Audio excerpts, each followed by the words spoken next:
Restoring Men in History, a magnificent one for men, action films. Jeff asked me to bring in, Jeff requested that we do our favorite action films. So this is our second piece on action films that I love. These are magnificent masterpieces. I can watch them over and over and over because of the great storytelling and action in these films. Number one, and by the way, they're also three of my favorite franchises. You can watch a bunch of films from all these, so this will give you actually more than three films. We're going to give you three. We're going to start with Mission Impossible Fallout. That is Mission Impossible 6 with the great movie star Tom Cruise, maybe the last movie star, I say a lot of times. And it's one of my favorite action films of all time, and it's one of my favorite franchises of all time, and Tom Cruise is a great star. The Mission Impossible stories, and they get the action going right away and fast. Excellent story and character, screenplay outstanding, great performances starting with movie star Tom Cruise as Ethan Hunt, the hero of the story, and he is a hero. Henry Cavill does a great job in his role as Agent Walker, a CIA agent assigned to them. Christopher McQuarrie is the director. He's fantastic. He does an outstanding job as writer. There's another writer that works with him on this, Bruce Geller. The plot is this: terrorists plot to detonate 3 plutonium cores to create chaos and devastation. So already you're talking about what? High stakes in a film. And high stakes can be good, especially when you do it in this realistic way, even though it has advanced stunts. But Tom Cruise is able to perform and do these, and he puts a lot of work into his films. We'll get to that. A group called the Apostles is behind it. So the world needs the great Ethan Hunt, the hero, to step in and save them. And he is going to do his best, like he always does. It's called Mission Impossible, not Mission Difficult, as Anthony Hopkins said in a previous film. I always like that line. I love these films. These are great for guys. You can invite some guys over and watch these with you. Have some camaraderie and have your tribe over. Smoke some cigars and watch these cigars together. Ethan Hunt's a great leader for many reasons. Planning, execution. He's willing to take his own risk. He's willing to risk his life constantly. But he's also a great leader, and this is what I love about him, especially is he's concerned about the welfare of his team. He's not just a numbers mathematician who says, oh, if we lose 3-4 of our guys and we complete the mission, that's fine. That's not Ethan Hunt. He wants his team to get out alive. And I think that's a great leader, being concerned of the welfare of your men. I've always believed that. You got to be concerned for your friends, and you got to be concerned for your men. I know it always weighs on me, the men in the group. I want to make sure they're taken care of. So he worries about their safety. In fact, there's a good contrast here, and sometimes contrasts are great in films. Jeff, talking to you since you requested it. Sometimes contrasts are great, and you get a great contrast in the two agents of Ethan Hunt and Agent Walker, played by Henry Cavill. Agent Walker doesn't care about anyone but himself. Ethan Hunt cares about his team. So a big difference, and I think that's good in a film, and it brings some depth because you get that contrast of which character do you like the best, which guy do you want to be in life, right? Do you want to be Agent Walker or Agent Ethan Hunt? I would prefer to be Agent Ethan Hunt, by the way, by far. One of the great things about this film is Tom Cruise does a lot of his own stunts, or almost all. I've been told he does pretty much all of them. I don't know if it's accurate, but anyway, he does a lot of them, and he really performs them well. He broke his ankle. And there's a great building-to-building jump scene in this film, which is amazing, which Tom Cruise learns these stunts, and he does them. Why? I saw Tom Cruise speak at the producers conference one time. The guy loves movies and entertaining you. And one thing I like about Tom Cruise, he's there for you, the audience. You don't get all that other stuff. He's there to make an entertaining movie. And he makes magnificent ones. And this mission and franchise is just great. And Tom Cruise is exceptional in it. He really does what Aristotle said. He's become excellent as a movie star and a movie maker and a storyteller. So he brings it. And he puts everything into it. He, like Ethan Hunt's willing to risk his life. Tom Cruise is willing to risk his life for this. Gives it his all. He's a perfectionist, I think, trying to bring you the best movie he can. And how many people do that now? How many great movies are there? This is a great one, Fallout, Mission Impossible 6. Helicopter scene, incredible. You got to see it. I can watch that over. Halo scene. There's so many good action scenes for guys in here, but it has a depth. Matt Damon tells a story about Cruise when he was at dinner with him. And he said, hey, how'd you do that scene anyway? And so they were in London having dinner. And he says, tell me about how you did that thing, that thing. And he said, Tom Cruise goes, I've been dreaming about this shot for 15 years. Okay. I got the safety guy. And he says, you can't do that. That's too dangerous. Matt Damon says. And Tom goes, so I got another safety guy. So that is the commitment to his audience, to you, to films. How many people have that commitment? He's trying to make the most magnificent film possible, and he did it here. I could watch this over and over. In fact, we'll get to that in a minute. One of my favorite lines in Mission Impossible Fallout is the exchange between Ethan Hunt and the delivery guy. And the delivery man says, fate whispers to the warrior. Ethan Hunt says, a storm is coming. Delivery man and the warrior whispers back, Ethan Hunt, I am the storm. And he is the storm for criminals and bad guys. Ethan Hunt gets the mission done. And that's what we want to do as men. Get the mission done. Do what we say. Ethan Hunt does what he says and he completes it. He is the storm. And it has one of my favorite all-time fight scenes in a restroom with Henry Cavill, Tom Cruise, and this super master. By the way, Tom Cruise is a master. Henry Cavill's a master. You got a lot of masters here. Masters, someone who excels and is great at martial arts, shooting, or whatever their thing is. They're both masters. But this martial artist they take on in the men's room, restroom, is an amazing martial artist. And it takes both of them, and I don't want to spoil the ending of what happens, but it's an incredible fight scene. In fact, it's so good, I was at a cigar bar with two of my great friends, and I said, you got to see this scene. It just happened like a month ago. It was just a month ago. I showed them and said, hey, see this scene. So, great fight scene. When it pumps up on YouTube, I will watch it again and again. In fact, I'll probably go watch this scene after I finish this video tonight. You guys should love it, and if you've seen the movie, you can watch it again, because it's great. Now, one of my friends, Kurt, who's in the Beverly Hills group, said, when Tom Cruise runs in a movie, it makes more money, and you get it in this film. He runs. And people have done videos on Tom Cruise's running. He really is an exceptional movie star of today, and I don't know that there'll ever be another star like Tom Cruise. Angela Bassett is the one who plays the CIA director who doesn't trust him, who assigns Agent Walker to the team. And that gives you a spy element, right? Because Ethan Hunt, he's not part of their team. He's not part of that inner clique, their tribe. So it gives that dynamic of, can we trust this guy, right? And I think that's an exciting dynamic to put in a spy film. So that's sharp. There's a good Alec Baldwin scenes in there. He's a good actor. Fantastic storytelling, lots of action. Enjoy the whole franchise. You can watch all 7. We could use more Ethan Hunts in this world, unless Agent Walker's. All right, number 2, amazing story. Visuals are outstanding. This is a great man's film. This is a great film overall. The whole franchise is so good. Every time Keanu Reeves is in a John Wick film, I run to the theaters and get there and want to see it on the big screen. I've seen them all, and I watch them again, and I have them. So I enjoyed all, and I thought they were outstanding. Part 1, we're here to talk about John Wick number 1 today. We're just picking one film. We picked Fallout from Mission Impossible. We're picking John Wick number 1, the first film. Dynamic fight scenes, and he's a master. It has a style to it, and it brings you into a whole world, which I think is exciting when filmmakers create a whole new world sometimes, which is appealing and alluring. And this world is appealing and alluring. It's the world of assassins.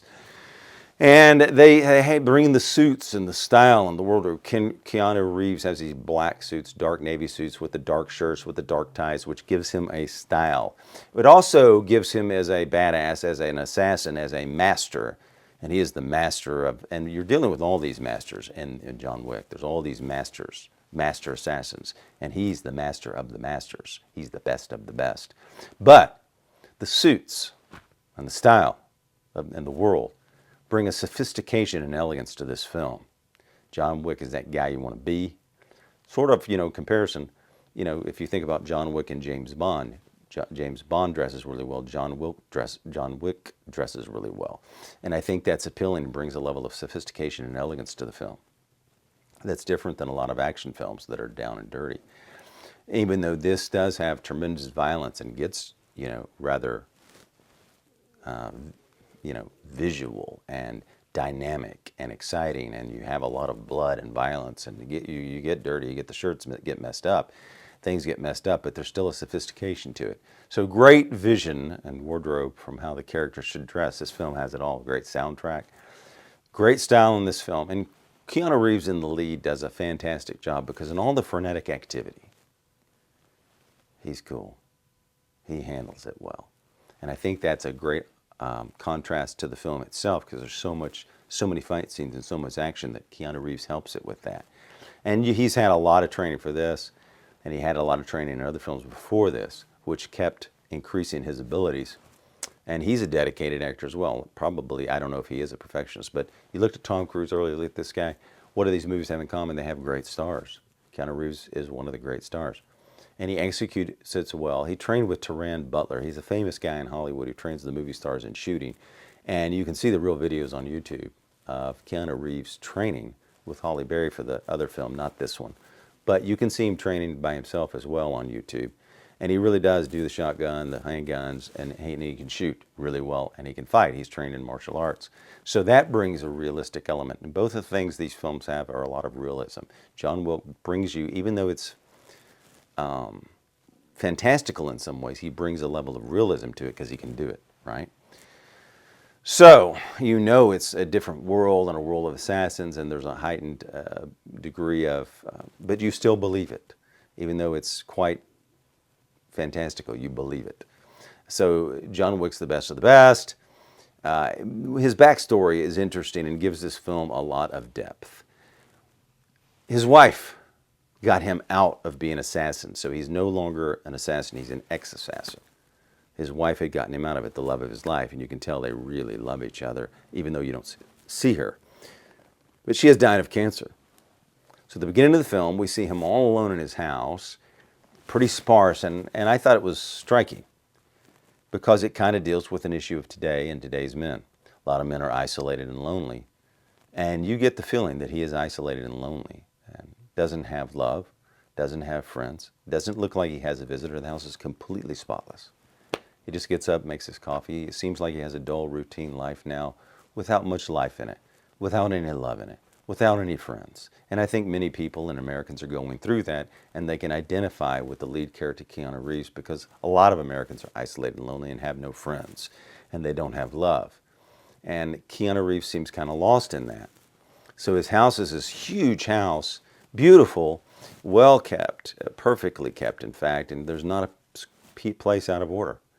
You just get the feeling no one ever comes, that he has no friends. So, but one night he gets a delivery, and it's a puppy, and she has sent him this gift after she died. And the note says to him, John, you still need someone to love, so start with this because the car doesn't count. So right away you get the feeling he's got this fantastic car. We won't go into that. I got another video on that, but we've got a John Wick video, and we don't have one on Mission Impossible. This is our first talk about it. But maybe this is the beginning of something. Here's this lonely, isolated guy who doesn't have much in his life. And now he has his car and a puppy. But here's where the story develops. Russian gang comes in, some guys, and they take his beloved car and they kill his puppy with no remorse. And that sets up really good bad guys because they have no compassion for that puppy. And so you're going to be cheering for John Wick, and you want these guys to get their due. So that's a good driver. These guys are really bad guys.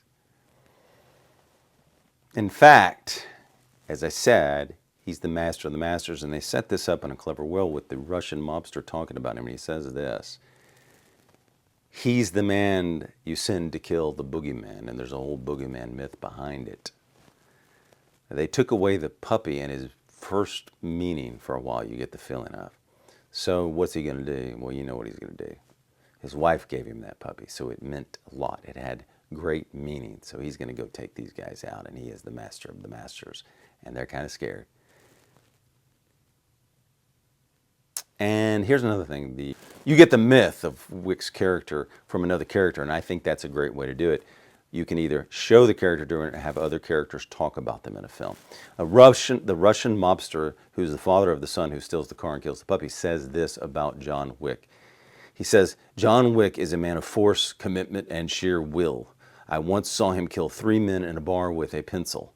Commitment and will are important for men, so we can execute and overcome obstacles and the difficulties you will face in life. John Wick does that. So he's a legend, a myth for assassins, and you get to see it and hear about it. You will find out a place about the Continental. I'm not going to spoil that. It's interesting. And in fact, I had read this book long time ago called Brotherhood of the Rose written by David Morrell. And in that, they have this concept in it, and I won't spoil it, but it's a place where assassins can go. And David Morrell also wrote First Blood. I've read a bunch of his books. They're really good, by the way. Maybe we should do a David Morrell video. We should do a book list, books to read. Anyway, great storytelling. So, anything with John Wick, Keanu Reeves playing John Wick, I'll go see in the theater and rush to see them. Great thing to go with a buddy, grab a buddy, and go see the next John Wick film. It'll be out in a couple of years, I think. I don't know. Next, Casino Royale. Daniel Craig launched in this role for the new James Bond, and they had adjusted it. They had watched, and I talked in the last video about Jason Bourne series. That's one of my favorite franchises. And I've read that James Bond, it had gotten way too out there, over the top fantastical, just way beyond fantastical. You didn't even believe anything that the Pierce Brosnan movies were doing. They were ridiculous. So they wanted to bring it back. And they had watched the Bourne Identities, and they brought James Bond back to that gritty realism of like Jason Bourne. And that's one of the reasons Casino Royale is so good. The other reason is it has Eva Green in it. Eva Green is just drop dead gorgeous. I think she's the most magnificent and beautiful Bond girl ever. She's just drop dead gorgeous. So they have a love story, and they have all these great action scenes, and you see Bond, Daniel Craig, and he gets bloody, and he gets dirty, and he gets beaten. So that's what you want to see in an action hero. He gets messed up. But he still brings the tuxedo. You get to see him in the tuxedo. He still has the style with the suits. And again, James Bond, the character, Bond still has the fantastic car. He still has the fantastic suits. And the movie has all that. It still has the action scenes, shoot-up scenes, fight scenes. It's got the car chase. So they brought that realism, and Daniel Craig does a good job of making you believe he can do it. Right? He worked out for the role, he got ready, and he brought realism to the role. And James Bond's an iconic character. And I think you get that with the right storytellers. You get James Bond and how he wrote it originally in the books, because it was based on the books. Yes, James Bond gets the beautiful girl, and he wears the Omega watch, and he wears the nice suits, and he drives the cool car. He can throw a punch. But James Bond brings an elegance and sophistication. You see him in the tuxedo in this film, which I think is part of his attraction. What has endured very long is James Bond. And I think men like the idea of being a spy and saving the world and getting the girl, right? I mean, men like adventure, and we like the idea of saving the girl and saving the world. So I think Bond resonates with us. I think men want to be him and women want to date him.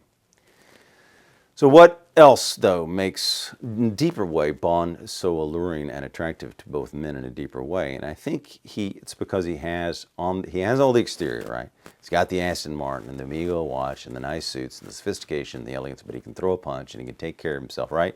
So I think some of the things is women know he can take care of themselves, and he can take care of them, right?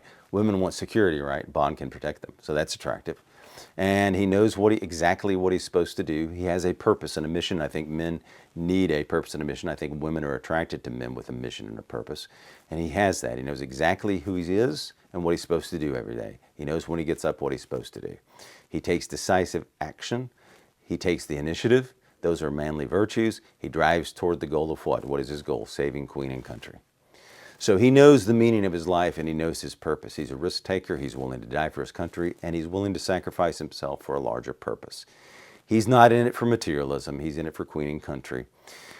What he does matters and has an impact, and that's a great thing for a man. He makes a difference. If he fails, what happens? He's got a big why. His country and his people suffer. Overall, the people of England and his country.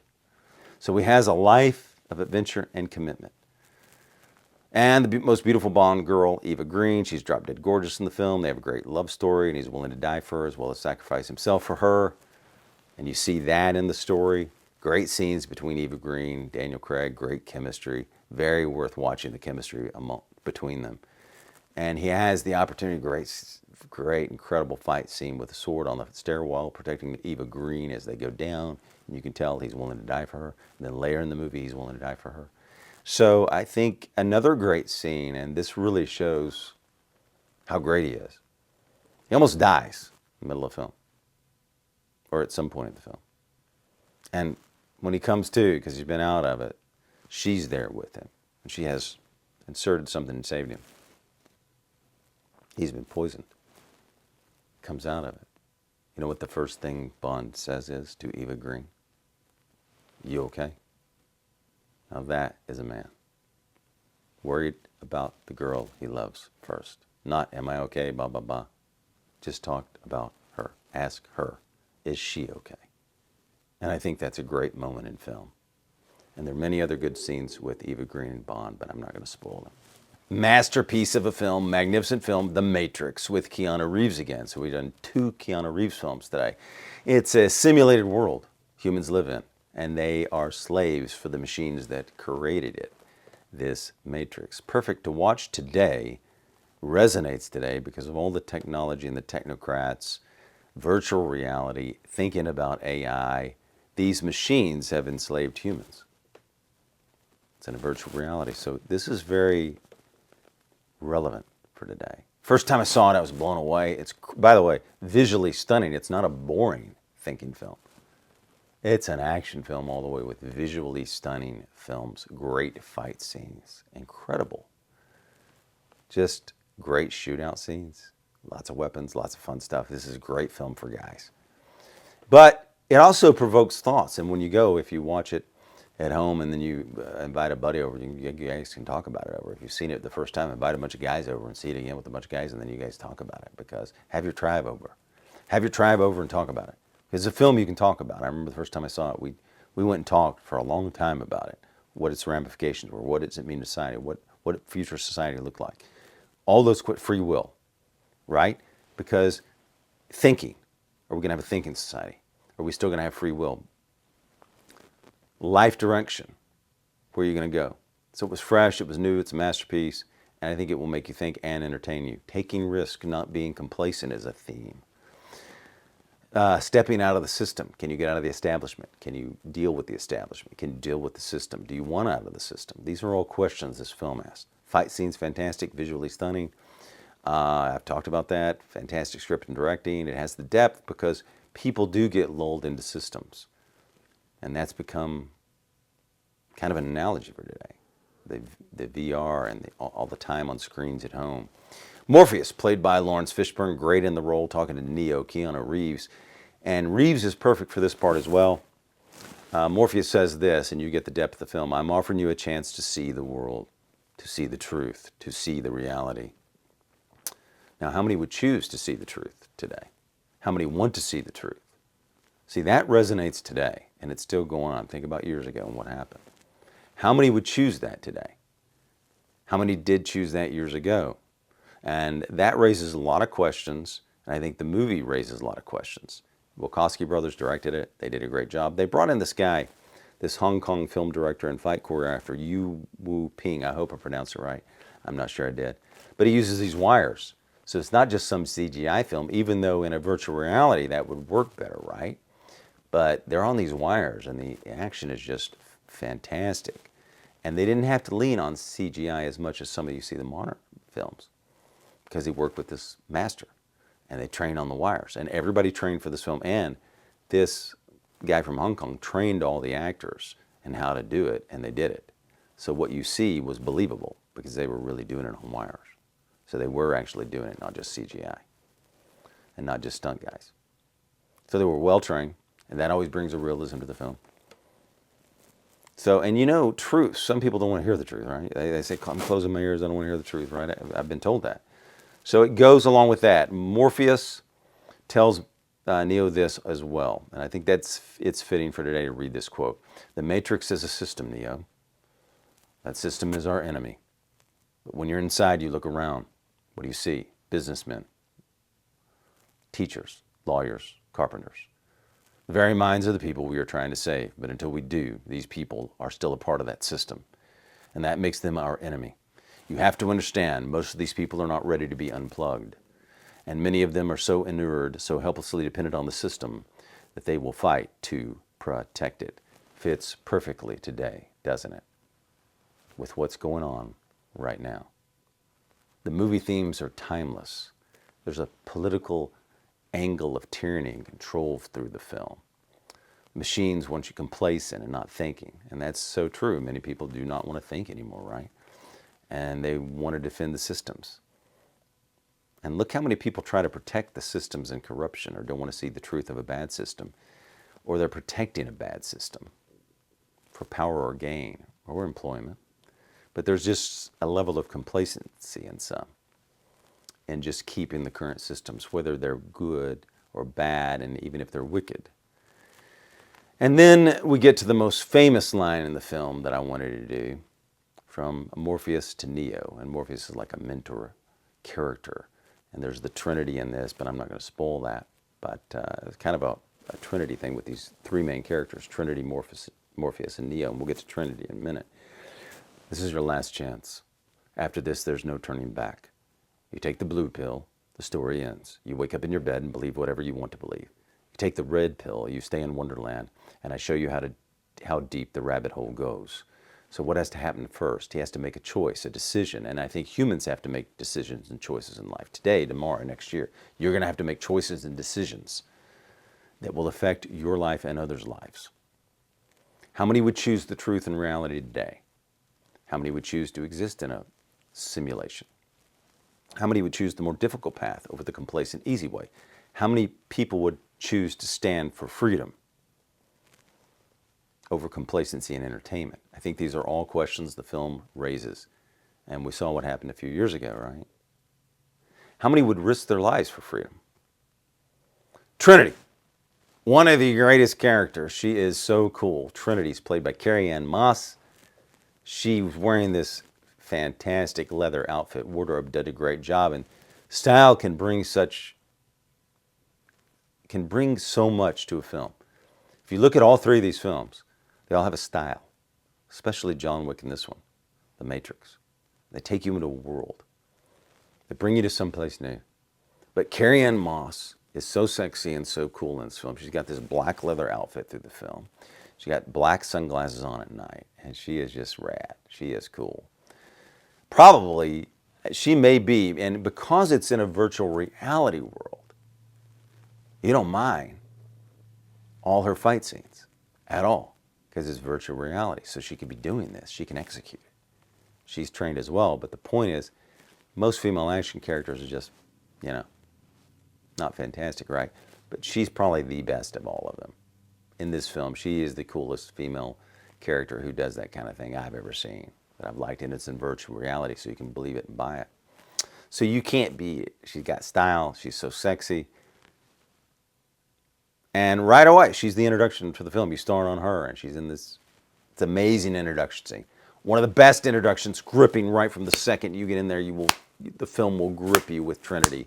She is just fantastic, and there's a love story involved with Trinity and Neo, and you've got Trinity, Neo, and Morpheus. It's kind of like a Trinity itself. That's another thing. We're not going to get into that. Maybe we can come back and do The Matrix again for a 45-minute piece on it, because there's a lot to talk about, but I want you to watch it, so I don't want to tell everything. So some of the things that stand out are, if we want freedom, it's up to whom? It's up to us, right? It took Neo, Morpheus, Trinity, and their little band to stand for freedom. And at the beginning of the film, Neo seems rather isolated and alone, even in his simulated reality. In other words, he's sitting in a dark apartment alone by himself coding. There's a faction in this world today that would love to have us just sitting in smart cities or prison cities, right? Sitting alone, isolated, by ourselves, dependent on the system. Them feeding us news and information and videos and social media and everything, and just sitting on a screen and capturing us. So I think this is so relevant today. And the AI systems as well, the machines that are coming. So there are people here today that want to rule over us, right? You've seen it. The Matrix should give you a little hope that a few individuals can rise and challenge for freedom over tyranny. So, go watch The Matrix, have a few friends over, watch it, have some cigars, and enjoy it. I think these are three magnificent franchises and outstanding films. They are of my favorite films, Casino Royale, The Matrix, and John Wick, and they're my favorite franchises. So there you go, Jeff. You requested it. We did it for you. Thanks.